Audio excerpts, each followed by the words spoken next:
So correct me if I'm wrong, but I think political correctness is definitely starting to lose some ground.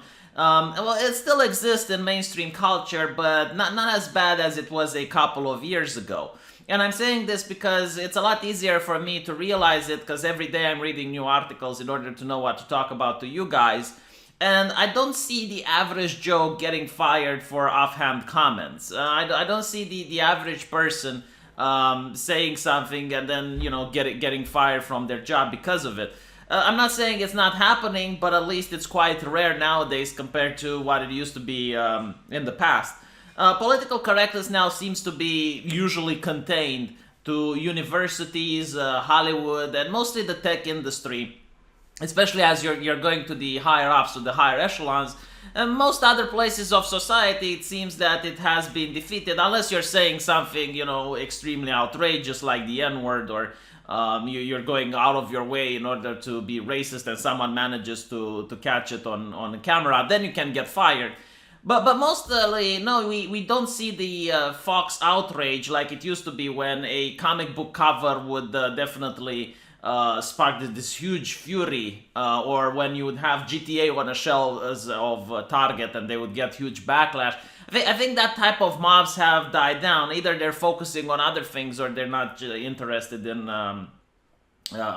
just being outraged over political correct shit. Even a blog called Get Racists Fired that used to be very popular, I think now is down.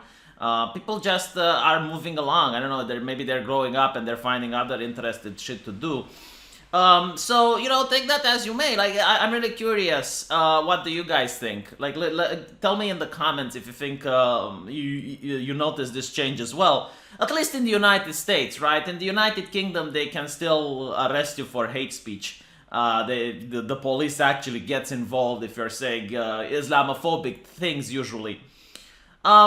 But it's hard to find in the news, especially in the mainstream media, it's hard to find the average Joe getting fired because they have said something ridiculous. Unless, of course, you're talking about universities. So this was an article that I found today, which was quite bewildering, right? Because it came out of the blue. Usually, I don't present articles about political correctness because I think you guys are tired of it. It's like beating on a dead horse or something. Everyone knows it's ridiculous and it's bad. And as you can see, the mainstream culture is trying to push them off. But this one was interesting. So, student editor who retweeted article, right? This is what he did. He didn't type something himself. It's not what he did. He retweeted an article which pointed out that women don't have penises, and he got fired from the university journal. Like, this is absolutely ridiculous for a person like myself who lives in a country in Eastern Europe, and we're very, how should I say, conservative over here, right? And you can go at the university and you can have both opinions. Like, you can say women have penises, and people will go like, yeah, okay, whatever.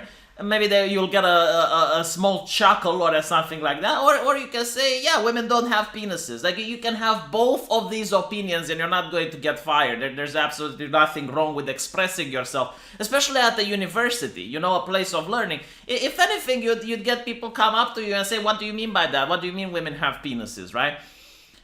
So to see that at the university a person is fired for having this opinion, to me it's quite bewildering.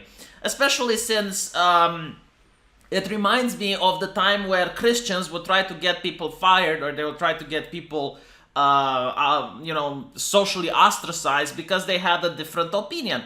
I mean, what exactly do Christians do, right? They believe in a supernatural deity, they believe in a God, and they also believe more than that the God has, a plan for everyone. And you need to follow certain rules, like you need to be a virtuous person and you need to behave in a certain way and have certain principles in order to be a good Christian.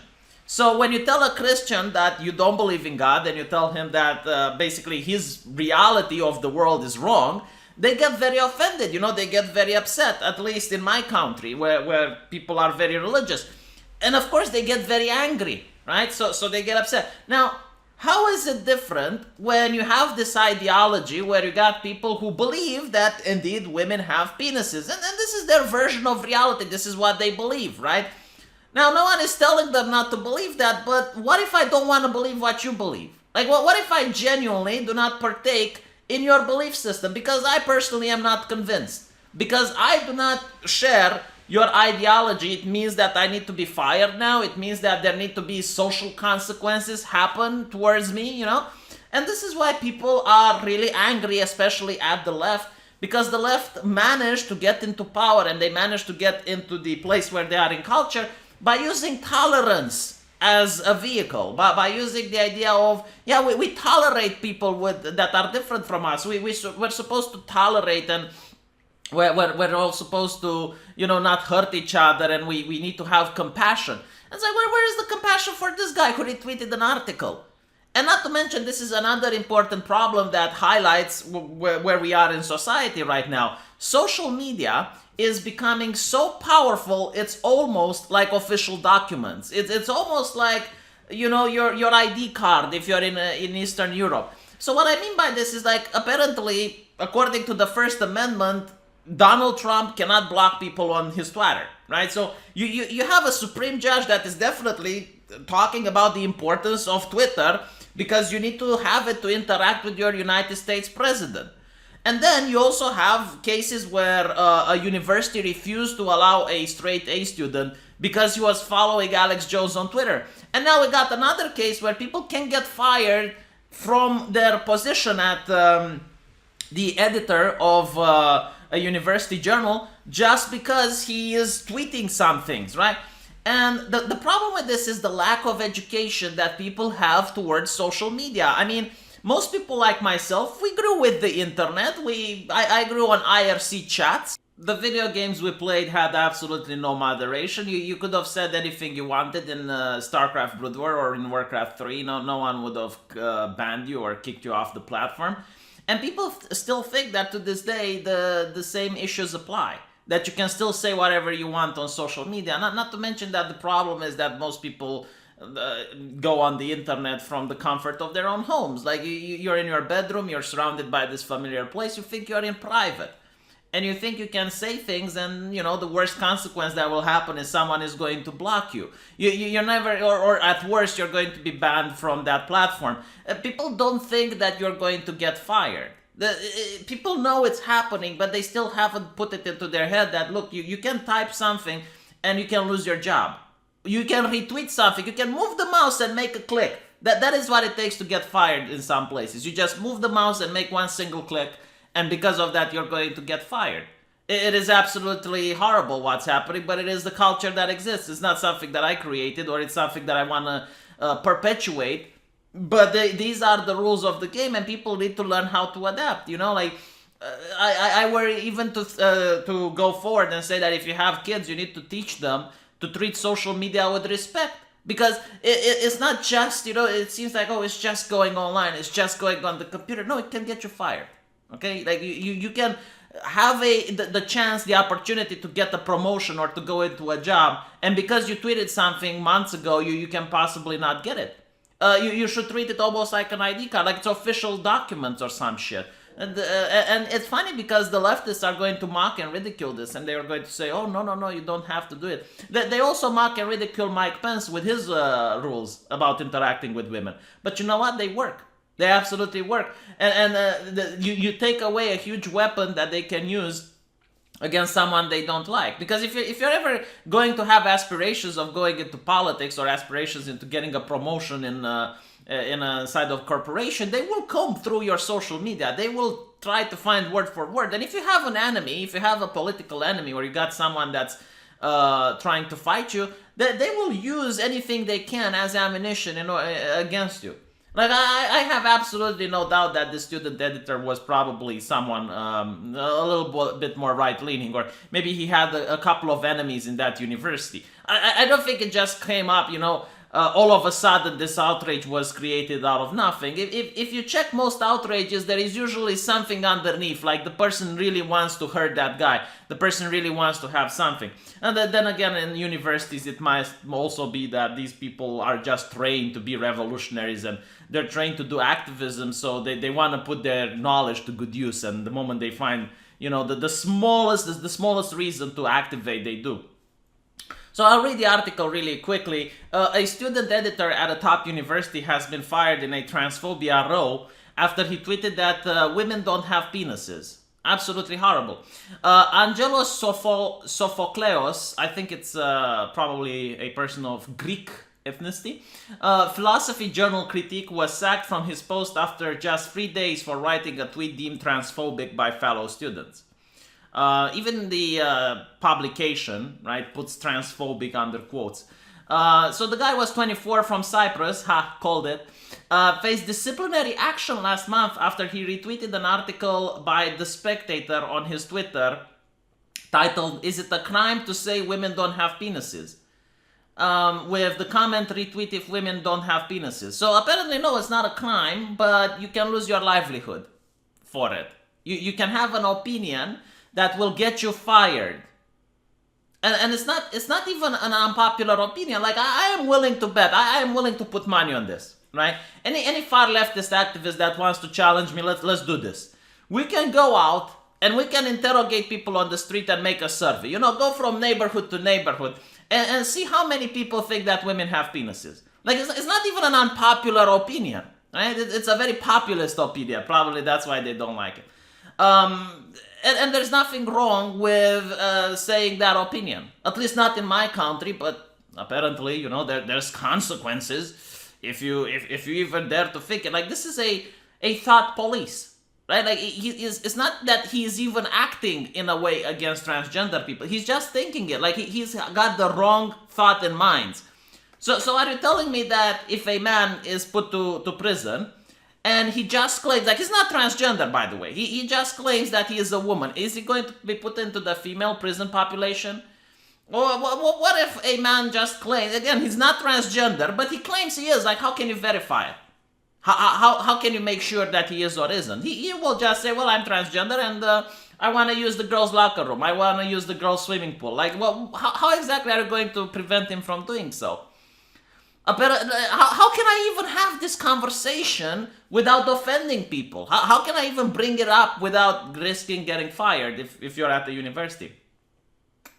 So the postgraduate philosophy, like, how can you even do philosophy if you're unable to ask questions? Like, isn't this what philosophy is about?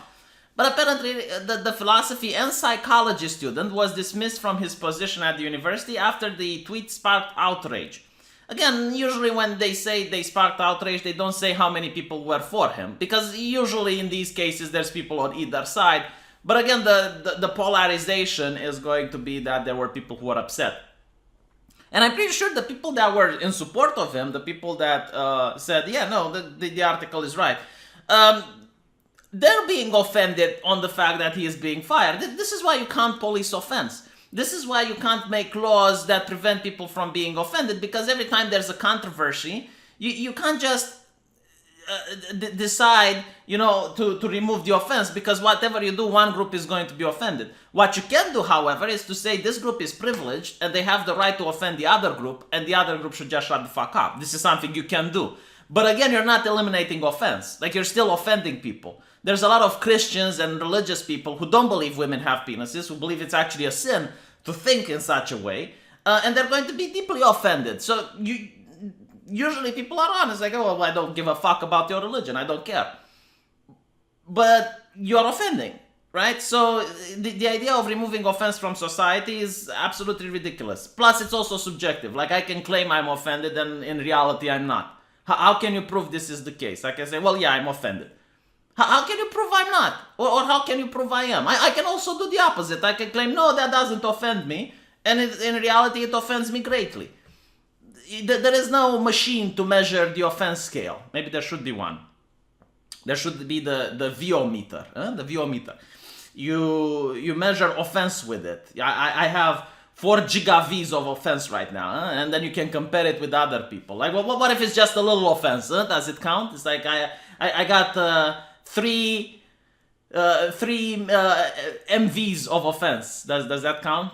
Who knows? But anyway, so apparently it sparked a row around trans rights and freedom of speech. So notice how they are for the idea of group rights. Now, group rights, in the political term, it means that The transgender community as a whole is a group, right? So he doesn't insult a particular transgender person. Like he's not actually bringing offense to an individual. He is bringing offense to the concept of transgenderism. He is offending the ideology, if you will. And in order to protect the ideology, in order to protect the group as a whole, they decided that he needs to step down. It's it's a very communistic and fascistic way of thinking about things. Giving group rights. It's not the colloquial idea that more people band and form a group. No, it's the idea of like take a religion, right? Take Islam. And you have the concept of Islam, which you're not allowed to insult because then you fall under a blasphemy law. That is what group rights means, right? It's the concept you're not allowed to insult. Even if you're personally not offending any individual. The since deleted tweet, like he even deleted it. Like he didn't even expect, right? So he deleted it and he still got fired. Apparently received backlash from former chair of LGBT humanists Christopher Ward, who claimed the post was factually incorrect and not worthy of a debate. Imagine if the opposite way was around. Imagine if you, back in the day where the country was Christian and conservative, if they would say, well, the transgender people aren't even worthy of debate. Like, if you're not going to treat people with respect, why do you expect respect to be given to you? Like, this is basic human interaction. You can't do this, right? Like, this is when people are going to look at you with disdain, even if you're having the moral high ground. The just idea, we're not going to discuss with this person. It is condescending. It is very immature way of doing it. And I'm sure it works on the short term, and maybe you're going to win on the short term, but on the long run, people are going to have disdain towards you because you're not willing to come up and support your opinions, even if they're right. And there's the new president of human rights retweeting horrific transphobic shit. Right, so he was the president of humanist student rights. This is not horrific transphobic shit, okay? If this is horrific transphobic shit, if you go into a country in the Middle East where they advocate for killing people of different sexual orientations, what is that? Is it super horrific transphobic shit? Is it extra horrific transphobic shit? You can't look at something that's small when you know there are things far worse out there, and you consider the small thing to be horrific.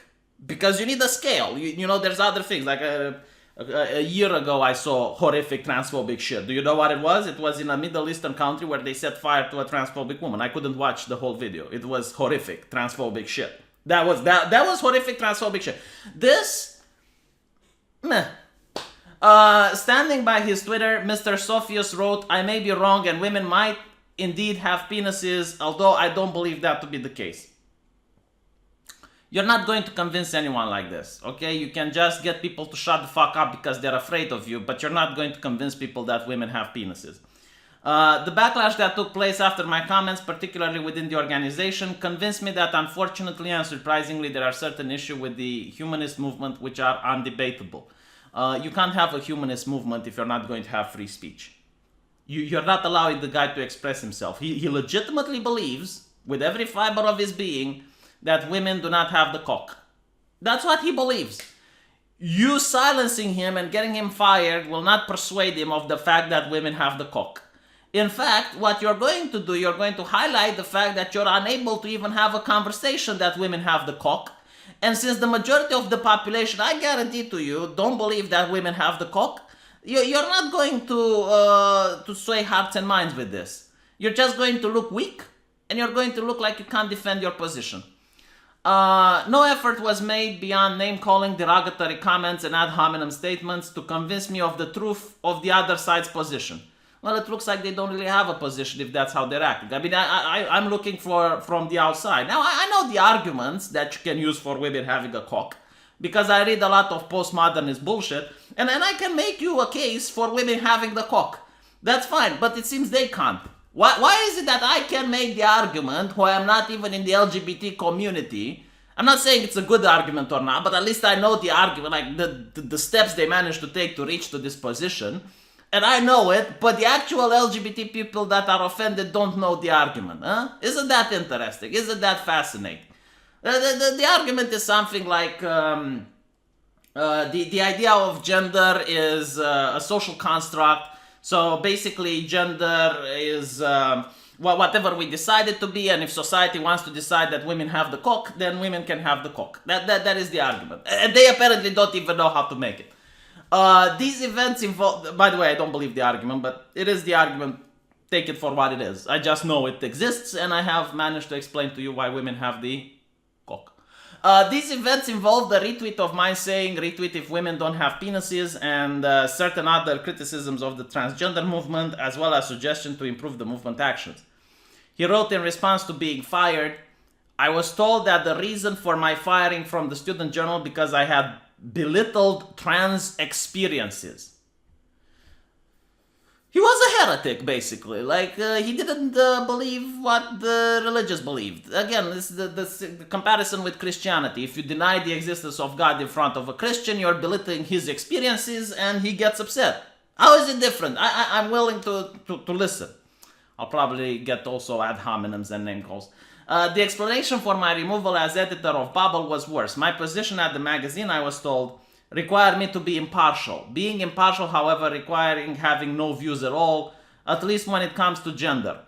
So notice that he didn't even publish this in an article, like he just retweeted something. And because of retweeting, it's considered that he's got a position. Well, I can understand like trying to be objective when you're writing an article. You're never going to be objective, right? But as human beings, we are subjective. Of course, he's got positions on things. What they want to say is that he had the wrong position on things. Like because if you would have tweeted out something like "women have no cock," I guarantee to you that he wouldn't have been fired. Mr. Sofoleus was sent an email from Ryan Lowe, the president of the University of Philosophy Society. Holy shit! Imagine this: you move your mouse, you do a click. And then the president of the university's philosophy society contacts you. And the group had taken a vote to relieve him of his position, deciding his tweets served to belittle trans experiences. Wow, trans experience is so fragile. Like just moving the mouse, no, just get this shit, right? You move the mouse, you do the click, and you're belittling trans experience. Get the fuck out. You know what? I don't think that he belittled trans experiences. I believe he belittled trans activists' experience. I know trans people. Some of them are subscribed to me. Some of them are my Patreons and give me money. Thank you. I appreciate that. But by the way, they are hard people. Like they're not so easily offended to the point where one single retweet is belittling their experiences. This is the bigotry of low expectations.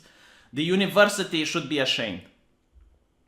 We do not tolerate practices of racism, sexism, or trans exclusionary sentiments. If you're saying women don't have the cock, trans people have it really worse if you're going to make a poll in society, just saying. The new editor-in-chief of Critique, Sebastian Sanchez Schilling, is his name actually Schilling? Yeah, he is called Schilling. Tweeted saying he was happy to announce the publication would not be tolerating exclusionary radical feminists or bowing to their pressure. I love the fact that now anyone who doesn't believe that women don't have the cock, sorry, women have the cock, it's complicated, gender is ambiguous, is now a TERF. It's a trans exclusionary radical feminist. If anyone calls me a radical feminist, I will be deeply offended, by the way. Deeply offended. I'm not a feminist. Not to mention I was on my channel talking against this shit before the TERFs arrived. Well, I was actually called like you can imagine I was called this on a Facebook post. Like, oh, you're a TERF. And I was like, what? The Twitter row has sparked debate over free speech. The guy says it was a biological fact what he said. We've reached a weird era when sacking people for stating facts. Even if this is an opinion, people shouldn't be sacked for having it. We should be having a healthy discussion instead of silencing people. Yeah, but what he doesn't understand is he is fighting postmodernists. And in the postmodernist view, there is no truth. And in fact, there is this funny comic where that circulated on social media, and you got a 6 drawn on the ground, right? The number 6. And the comic has like two people staying at the bottom of the six and at the top of the six. And one of person says, "Oh, this is not a six, it's a nine," and the other person says, "This is a six." And the idea is that they're both right. There is no truth. This is like the postmodernist ethos, right? But in reality, someone actually drew a 6 or a 9. So what you should be doing is to look around to see if there's other numbers that you can correlate with. Try to look around to see if there's other buildings that can you shape and try to see if it was a 6 or a 9. The idea that there is no truth, or the idea that even if most things are subjective, you shouldn't try to find the truth and you should not try to search for it, is absolutely ludicrous.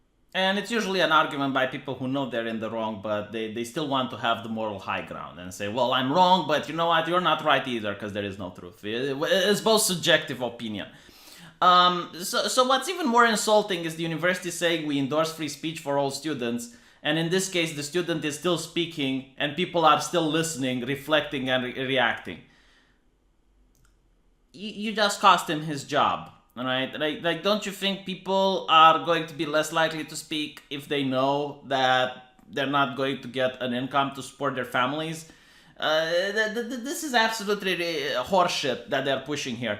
It's not about the law itself. Like, is it illegal to fire someone? Of course it's not. It's not about the law. It's about the foundation. It's the spirit of free speech. The idea that you should encourage people to speak even if you disagree. You just voted to fire this guy.